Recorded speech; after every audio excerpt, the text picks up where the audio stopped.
ಓಂ ನಮೋ ಭಗವತೆ ವಾಸುದೇವಾಯ ನಮಃ ಶಿವಾಯ ಶಿವಾಯ ನಮಃ. Welcome to Nandi astro remedies double ಐಡ್ಗೆ ಸ್ವಾಗತ.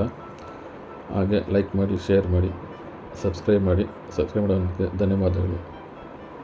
ಮಾಡದಿರೋಂಥರ ಸಬ್ಸ್ಕ್ರೈಬ್ ಮಾಡಿಕೊಳ್ಳಿ.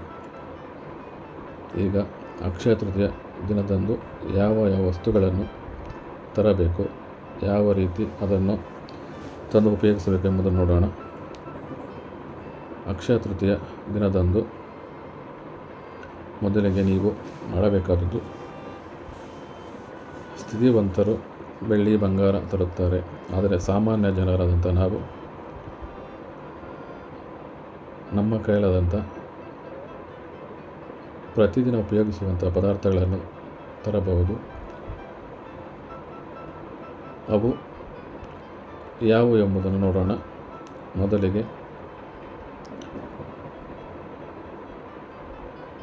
ಹಾಲು, ಅಕ್ಕಿ, ಸಕ್ಕರೆ,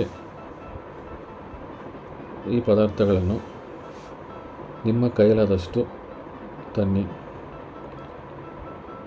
ತಂದು ತರುವಂತಹ ಸಮಯ ಬೆಳಗ್ಗೆ ಸ್ನಾನವನ್ನು ಮುಗಿಸಿ 10:15 ತರುವಂತಹದ್ದು. ತಂದು ದೇವರ ಮುಂದೆ ಇಟ್ಟು ಪೂಜೆಯನ್ನು ಮಾಡಿ ಉಪಯೋಗಿಸುವಂಥದ್ದು. ಹಾಲು, ಅಕ್ಕಿ, ಸಕ್ಕರೆ ನಿಮ್ಮ ಇಷ್ಟ, ಎಷ್ಟು ಬೇಕಾದರೂ ತರಬಹುದು. ಅದು 10:15 ತರುವಂಥದ್ದು. ಬಂಗಾರ ಖರೀದಿಸಲು ಸಮಯವನ್ನು ನೋಡೋಣ.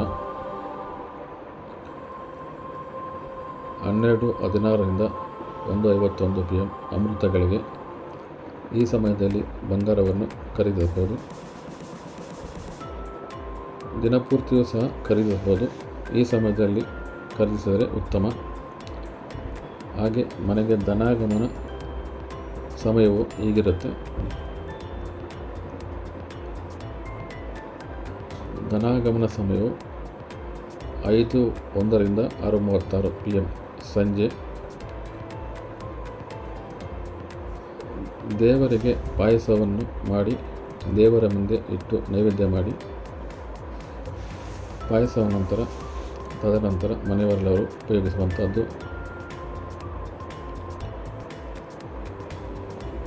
ಇಷ್ಟು ಮಾತ್ರವಲ್ಲದೆ ಲಕ್ಷ್ಮೀ ದೇವಿಯ ಮಂತ್ರವನ್ನು 108 ಬಾರಿ ಹೇಳಿಕೊಳ್ಳಿ. ನಿಮ್ಮ ಇಷ್ಟವೆಲ್ಲ ನೆರವೇರುವುದು. ಅಕ್ಷಯ ಪಾತ್ರೆಯಾಗಿ ಪರಿವರ್ತನೆಯಾಗಿ ಲಕ್ಷ್ಮೀ ಮಂತ್ರವನ್ನು ಹೇಳಿಕೊಳ್ಳಿ. ಓಂ ಹರೀಂ ಶ್ರೀಂ ಕ್ಲೀಂ ಮಹಾಲಕ್ಷ್ಮಿಯೈ ನಮಃ. ಓಂ ಹರೀಂ ಶ್ರೀಂ ಕ್ಲೀಂ ಮಹಾಲಕ್ಷ್ಮಿಯೈ ನಮಃ. ಈ ರೀತಿಯಾಗಿ 108 ಬಾರಿ ಮಂತ್ರವನ್ನು ಜಪಿಸಿಕೊಳ್ಳಿ. ಹಾಗೆ ದೇವರ ಕೋಣೆಯಲ್ಲಿ ಪಾಯಸವನ್ನು ಇಟ್ಟು, ಹಾಗೆ ಸುಗಂಧ ದ್ರವ್ಯವನ್ನು ಇಟ್ಟು, ಏಲಕ್ಕಿಯನ್ನು ಇಟ್ಟು ಪೂಜೆ ಮಾಡಿ ಎಲ್ಲವನ್ನು ಉಪಯೋಗಿಸಿಕೊಳ್ಳಿ. ಇಷ್ಟು ಅಕ್ಷಯ ತೃತೀಯ ವಿಶೇಷಗಳು.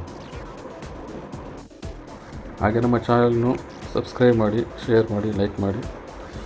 ಮಾಡದೇ ಅಂಥವರು ಸಬ್ಸ್ಕ್ರೈಬ್ ಮಾಡಿ,